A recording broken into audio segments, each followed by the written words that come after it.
Islam menuju jalan ridhonya Allah. Kecewa adalah perasaan negatif yang muncul ketika harapan atau ekspektasi tidak terpenuhi. Ketika hatimu kecewa dengan manusia, maka kembalilah berbalik pada pemilik hati sesungguhnya, yaitu Allah SWT.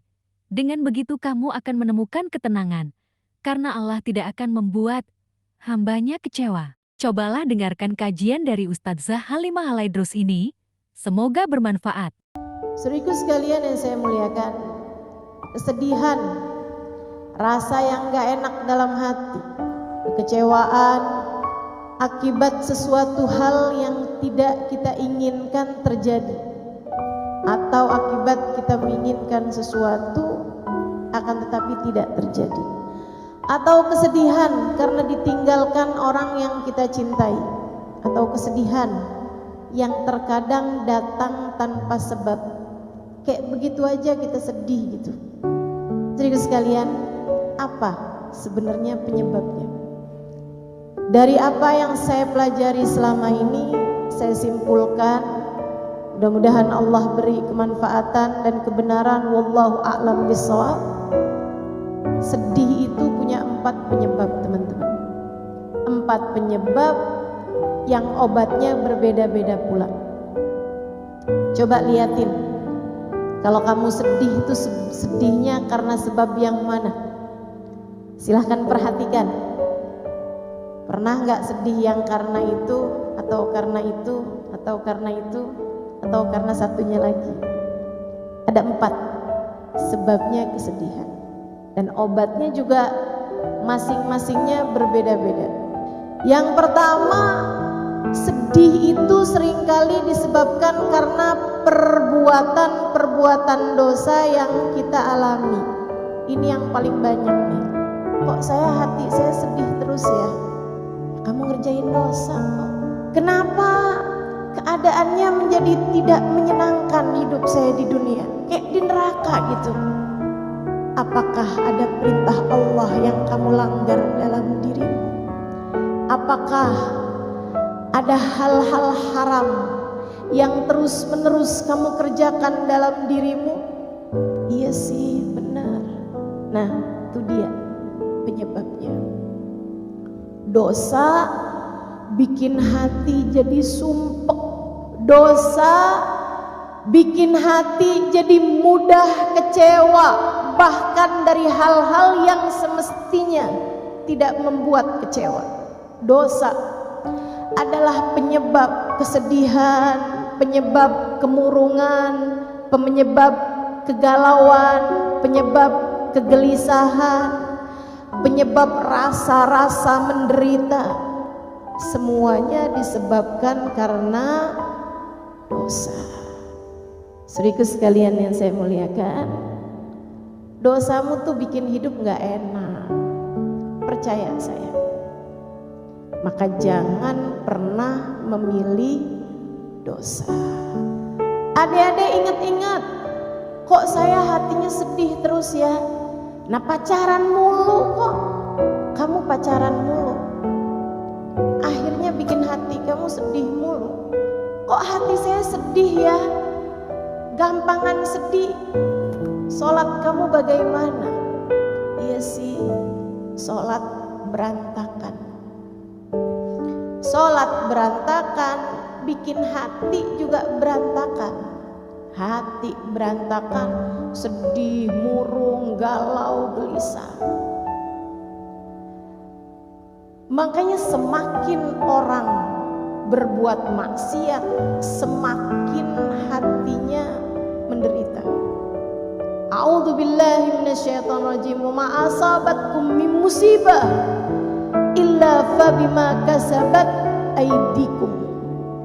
Tidaklah menimpa kepada kalian satu musibah, tidaklah menimpa kepada kalian hal-hal tidak menyenangkan dalam kehidupan, melainkan penyebab utamanya adalah perbuatan dosa yang telah kalian lakukan sendiri. Kalau kamu menjauhi dosa, kamu pun menjauhi derita. Hatimu jadi mudah bahagia.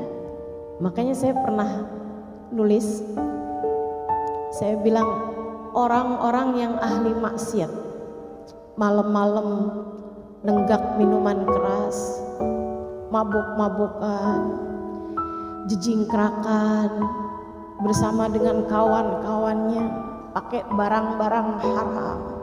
Dia saat dalam keadaan seperti itu, dia merasa semacam bahagia. Bukan, itu bukan bahagia, itu kesenangan sementara. Euforia, istilahnya dalam bahasa Madura, enggak, dalam bahasa orang zaman sekarang ya. Teman-teman sekalian, sampai ketika efek obatnya bekerja, sampai ketika efek minuman keras tersebut berhenti, dia bangun dalam keadaan gelisah, setengah mati, sumpek setengah mati, galau, susah. Dia pun terbangun di waktu malam di lantai kamarnya yang dingin, dengan rasa mual, dengan pengar di kepala. Dia muntah-muntah, badannya gak enak, baunya gak enak, hatinya lebih gak enak lagi. Dia mikir, ini kayaknya saya gak enak kayak begini karena saya jauh dari teman-teman saya, karena saya jauh dari kesenangan-kesenangan. Dia pun berusaha untuk mendapatkannya lagi dan lagi, dan lagi, tanpa tahu bahwa masalahnya bukan pada kesenangan sementara yang dia inginkan, akan tetapi hati yang jauh dari penciptanya. Kenapa orang yang ahli maksiat hatinya sumpek? Kenapa?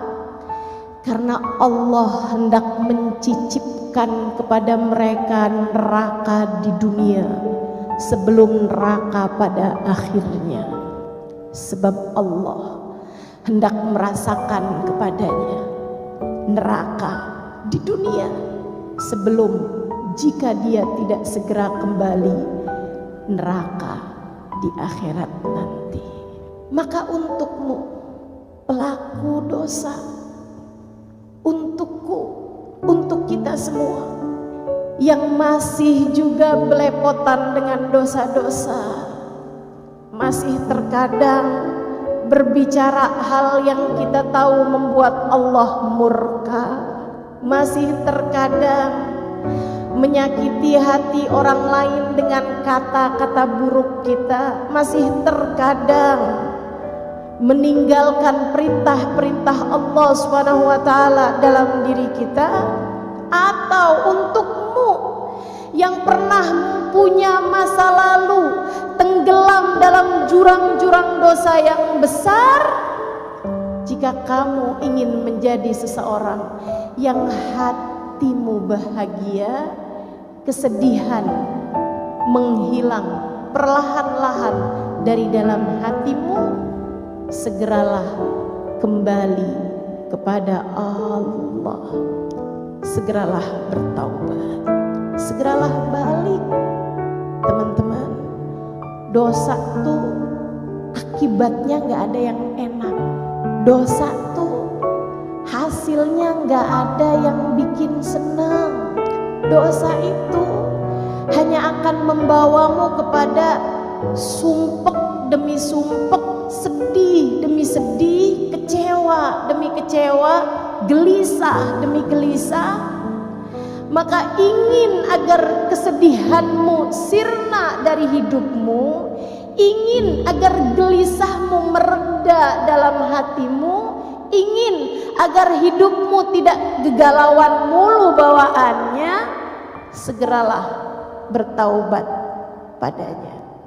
Menangislah atas dosa-dosa, dan alhamdulillah, ma'ana Rabb ya khair Rabb, kita punya Tuhan seindah-indah Tuhan.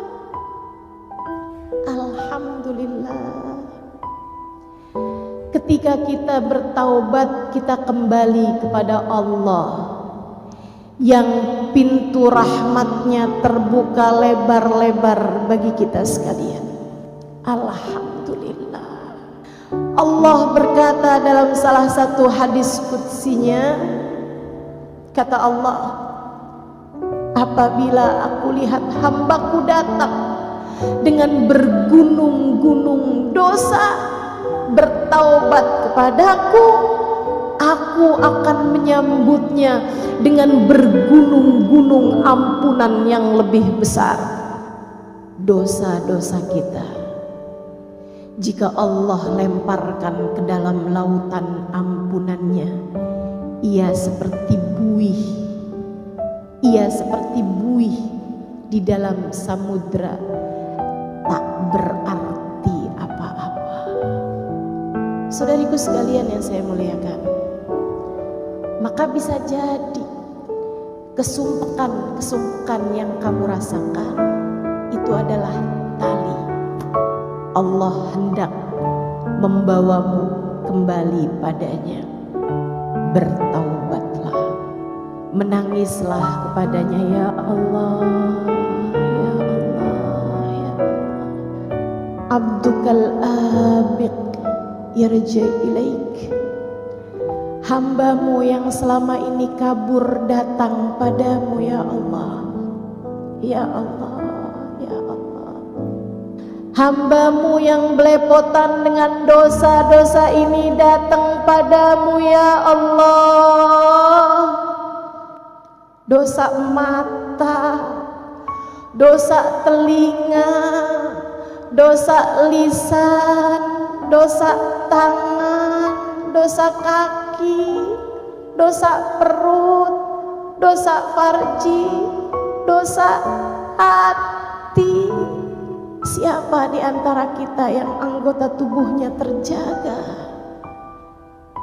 Bukankah selama ini semuanya telah banyak terkotori dengan dosa-dosa? Tapi kita punya Allah yang Maha Rahman, kita punya Allah yang Maha Rahim, kita punya Allah yang Maha Pengampun, yang telah berfirman di dalam Al-Quran, A'udzu billahi minasyaitonir rajim, qul lilladzina asrafu ala anfusihim la taqnatu min rahmatillah innallaha yaghfirudz dzunuba jami'a. Qul, sampaikanlah kepada umatmu wahai Nabi Muhammad. Allah minta Nabi Muhammad menyampaikan kepada kita. Apa pesanmu ya Allah? Qul, sampaikan kepada umatmu. Yang bagaimana umatnya ya Allah? Lilladzina asrafu ala anfusihim, terhadap umatmu yang belepotan dosa, terhadap umatmu yang berlumuran noda, terhadap umatmu yang matanya kotor, telinganya kotor, lisannya kotor, tangan kakinya kotor, hatinya kotor. Terhadap umatmu wahai Nabi Muhammad, yang berani-berani mengerjakan perbuatan-perbuatan dosa, sampaikanlah kepada mereka pesanku ini. Apa pesanmu ya Allah? Adakah engkau mau menyampaikan bahwa azabmu sangat pedih? Adakah engkau hendak menyampaikan bahwasanya kiamat sudah sebentar lagi? Adakah engkau hendak menyampaikan bahwasanya engkau terlalu murka kepada kami sehingga pintu rahmatmu telah tertutup bagi kami? Allah bilang, la taqnatu min rahmatillah. Wahai para pendosa, jangan pernah putus asa dari rahmatnya Allah. Jangan putus asa dari ampunan Allah. Kasih sayangnya luas. Kamu pengen hatimu senang, tinggalin dosa. Datanglah padaku dengan bertaubat, kata Allah. Innallaha yaghfirudz dzunuba jami'a. Sesungguhnya Allah Maha mengampuni dosa semuanya. Semuanya. Semuanya. Dosamu di masa lalu, apapun itu, selagi nyawa masih dikandung badan, selagi nafas masih hilir mudik di tenggorokan, selagi nadimu masih berdetak, Allah bilang, aku masih memberi kepadamu kesempatan untuk datang padaku. Datanglah wahai hambaku.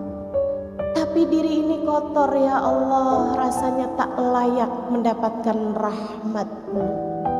Allah jawab, bukankah apabila kamu tak datang padaku, kamu hanya akan menjadi semakin kotor saja. Sebab hanya akulah yang dapat membersihkanmu. Penyebab kesedihan hatimu yang nomor satu adalah dosa-dosa yang kau biarkan bertumpuk tanpa taubat kembali